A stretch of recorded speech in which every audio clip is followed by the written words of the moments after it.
গিরি গোবর্ধন ছিল সপ্তক্রোশ।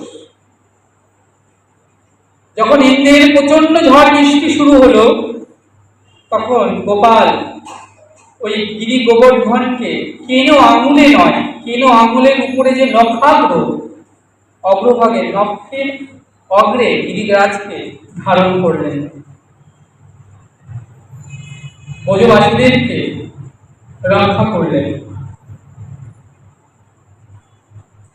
ভাবুন, এই হলো সমগ্র বীর্যস্ব অর্থাৎ অচিন্ত শক্তি। তাই আমরা পেলাম সমগ্র ঐশ্বর্যস্ব, সমগ্র বীর্যস্ব। এবার সমগ্র যশ। যশ কথার অর্থ হলো খ্যাতি। আমরা বললাম আমাদের তো কম বিস্তর সকলেরও কিছু না কিছু খ্যাতি তো আছে। আপনি ভালো কাজটি করলেন, আপনার যশ হলো, খ্যাতি হলো।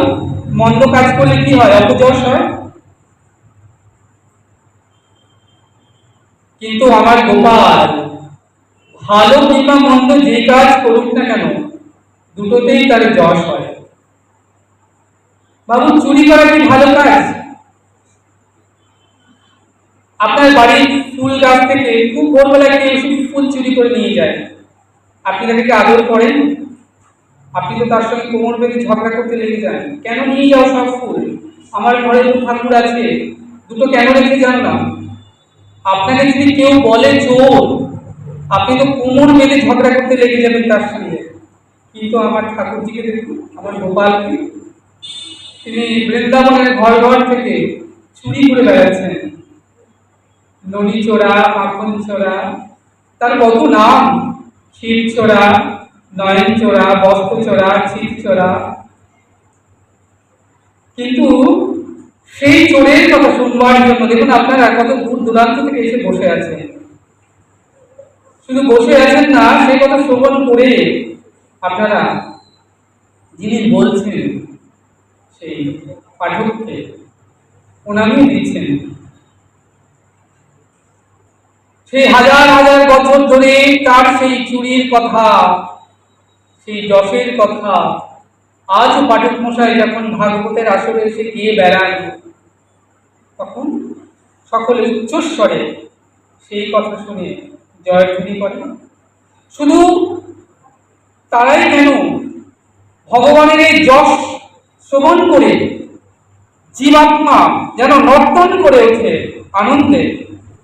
শুধু আপনি আমি কেন, দেবদেব মহাদেব সুখ শাড়ি দেবশ্রীপাদ আজ দিয়ে বেড়ান আমার গোবিন্দের সেই যশের কথা। একে বলে সমগ্র যশ। বলছেন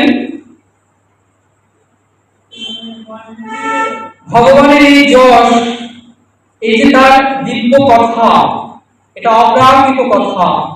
এই কথা যদি কারোর একবার হৃদয় দিয়ে হৃদয়ের মাঝে প্রবেশ করে, হৃদয়ে যত কলুষ, যত অজ্ঞানতা, যত কৃষ্ণ ভজনের পথে বাধা, সব মুহূর্তের মধ্যে পুড়ে ছাই হয়ে যায়, আর হৃদয়ে প্রেম ভক্তি উদয় হয়।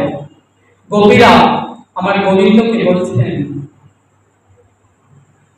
গোপীগীতে, তব কথামৃতম তপ্ত জীবনম কলিবিলীলিতাম কল্মষাপহম শ্রবণমঙ্গলম শ্রীমদততম ভুবি গিনন্তি যে ভুরিদাজন। ও শ্যাম, তোমার কথাই অমৃত। অমৃত কাকে বলে? যা আপনি জেনে পান করুন বা অজান্তে পান করুন, অমৃতের কাজ হচ্ছে আপনাকে অমরত্ব দান করা। তাহলে কথামৃতম, এই যে আমরা আজকে এখানে আস্বাদন করছি, ভাগবতামৃতম, চরণামৃতম, প্রেমামৃতম, নামামৃতম, সবই অমৃত। তাই গোপীরা বলছে, রোশন তোমার কথায় অমৃত। আমরা তো কবেই পড়ে গিয়েছিলাম তোমার বিরহে, কিন্তু তোমার কথা অমৃত আমাদেরকে বাঁচিয়ে রেখেছে। তাহলে কৃষ্ণ কথা অমৃত একদিকে বাঁচায় আর একদিকে মেরে ফেলে। কখন মারে? যখন কোনো জীব কৃষ্ণ কৃষ্ণ ভজন করতে করতে গুরুপাদপদ আশ্রয় করে, সংসারকে ত্যাগ করে, স্ত্রী পুত্র বিষয় আশ্রয়কে ত্যাগ করে কৃষ্ণ কৃষ্ণ বলে কাঁদতে কাঁদতে দিবানিশি অহনিশি কাঁদতে কাঁদতে সে মরেই যায়। কিন্তু তবুও সে মরে না, তাকে কথামৃত, এই ভাগবতের মৃত নামামৃত তাকে বাঁচিয়ে রাখে। গোপীরা বলছে যে আমাদের তো এই নামামৃত, তোমার কথামৃত বাঁচিয়ে রেখেছে, আপনি মাছকে জল থেকে তুলে ডাঙায় রাখুন, তাকে ঝোলায় ঝোলান, তাকে রসগোল্লা খেতে দিন, মাছের কিন্তু কখনো সুখ পাবে না যতক্ষণ না আপনি তাকে জলে ছেড়ে দেবেন, তাই না? তেমনি বোঝদেবীগণে যে কৃষ্ণ বিরহ, তাদের একটাই লক্ষ্য, আমরা কেমন করে আমাদের প্রাণনাথকে পাবো, প্রাণনাথকে না পেলে আমাদের যে কখনোই সুখ হবে না। এরপরে সমগ্র শ্রী, শ্রী শব্দের অর্থ কি না, শ্রী শব্দের অর্থ হলো সুন্দর। এই জগতে সব থেকে যিনি সুন্দর, যার উপরেও কেউ হবে না আর যার সমানও কেউ হবে না, তিনি কে? সনাতন গোস্বামী তার লোকভাগবতে বললেন, সুন্দর জয়তী কুঞ্জ বিহারী, তিনি হলেন আমার শ্রী গোবিন্দ। সখীরা রাধারানীকে বলছে, রাই কি লেগে তুই সব কিছু ভুলে গেলি? রাধারানী আমার গোবিন্দকে দর্শন করে সব ভুলে বসে আছে। এই জগতে একজন নারী কোন পুরুষকে দেখে কখনোই বলবে না যে আমি তোমার মেয়ে গেলাম। আগে খোঁজ খবর নেবে কি তার জাত বংশ, কি তার নাম, কোথায় সে থাকে, তার আয় রোজগার কত, সব কিছু খোঁজ খবর নেবে, তারপরে তার হবে কিনা চিন্তা করবে।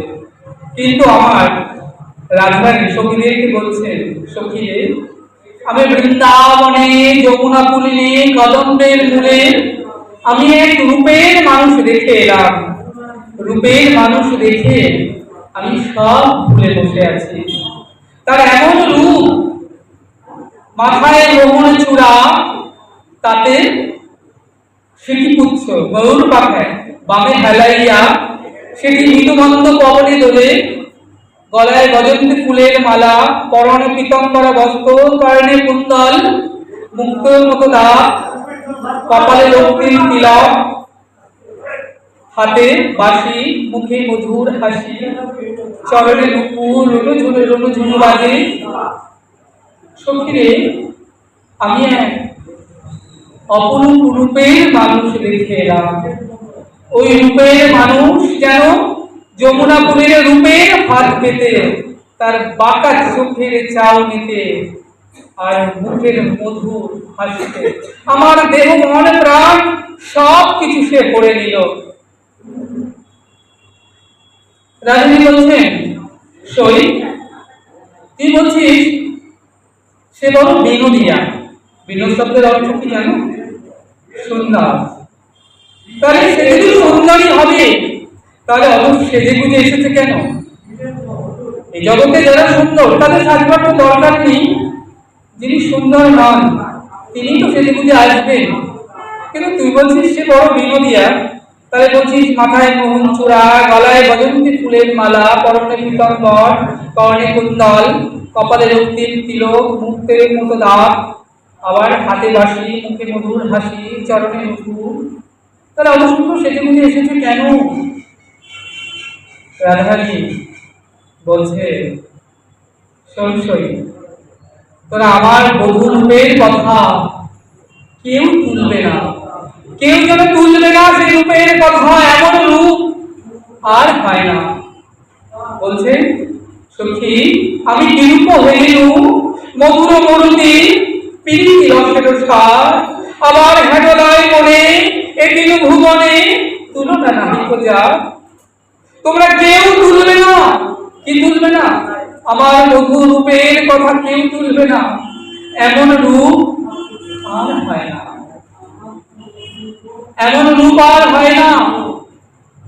রাধাজি বলছে, জানিস এই যে তোরা আমাকে বলিস রায় রূপসী, তোরা জানিস এই যে আমাকে এত সুন্দরী বলিস রায় রূপসী, আমার এই অঙ্গখানা দেহখানা, তো ওই অঙ্গের পরশে আমার বধূ সেজন্য একটা পরশমণি।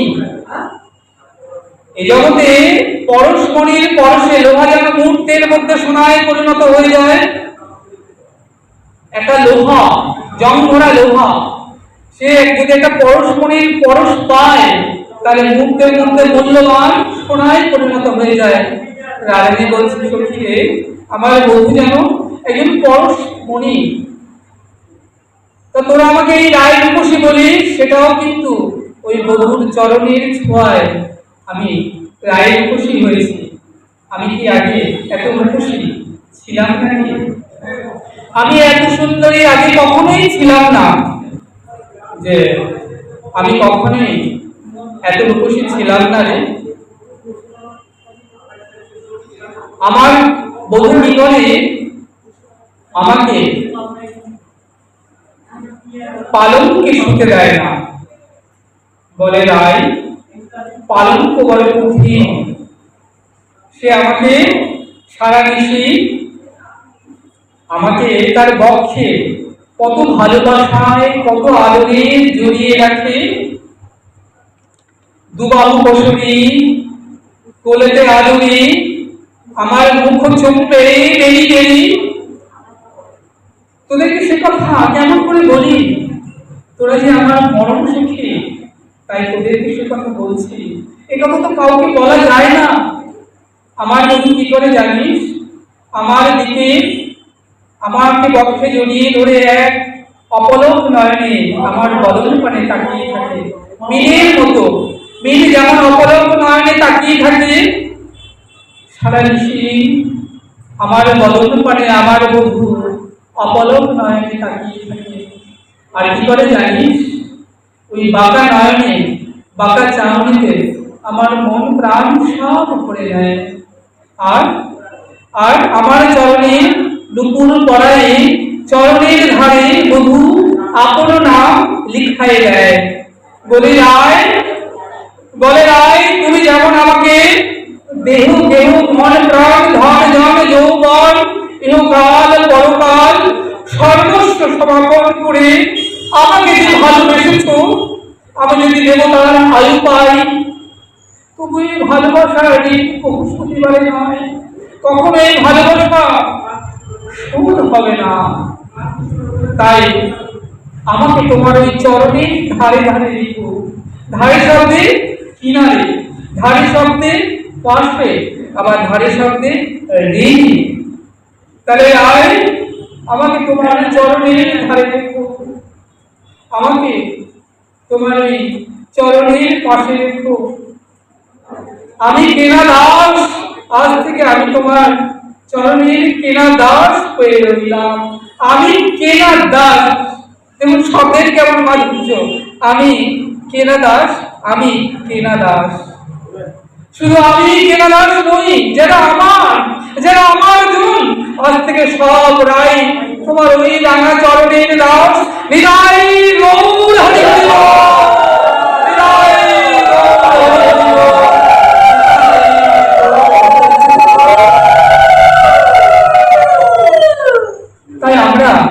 বা সবাই কিন্তু ওই রায় চরণের দাসী। যারা পুরুষ অভিমান করেন আমি পুরুষ, যারা গুরু পাদপদ্মে আশ্রয় করে সাধন ভজন করছে, তারা জানি এই সংসারে পুরুষ ও অভিমান পাত্র কেউ পুরুষ নয়। আমি পুরুষ নয়, কেউ পুরুষ নয়। একটা পুরুষকে সুখ কে দেয়? একটা নারী। তাহলে একটা পুরুষ যেমন একটা পুরুষকে সুখ দিতে পারে না, তাহলে পুরুষ একমাত্র ঈশ্বর পরম কৃষ্ণ সচ্চিদানন্দ বিগ্রহ অনাদি আদি গোবিন্দ সর্বকারণ কারণাম। তাহলে পুরুষ একমাত্র আমার শ্রী গোবিন্দ। আমরা কেউ পুরুষ নই, আমরা সব নারী। তাহলে গুরুদেব যখন তোমাকে দীক্ষা দেবেন, দীক্ষা দানের পরে শিক্ষা দেন। শিক্ষা যতক্ষণ না সম্পূর্ণ হবে ততক্ষণ তুমি ভজন পথে ত্বরান্বিত হতে পারবে না। শিক্ষা দিয়ে তোমাকে দান করেন। দেখো মা, কি দান করেন না জীব। আমরা জীব জন্যই কৃষ্ণ দাস। তাহলে আমরা কিন্তু কৃষ্ণ দাস। জীবের স্বরূপ কি? জীবের স্বরূপ জীব নিত্য কৃষ্ণ দাস। বলতে হবে তোমাকে রাধা পদদাসী। যতক্ষণ না তুমি রাধা পদদাসী হবে ততক্ষণ ভজন ত্বরান্বিত হবে না।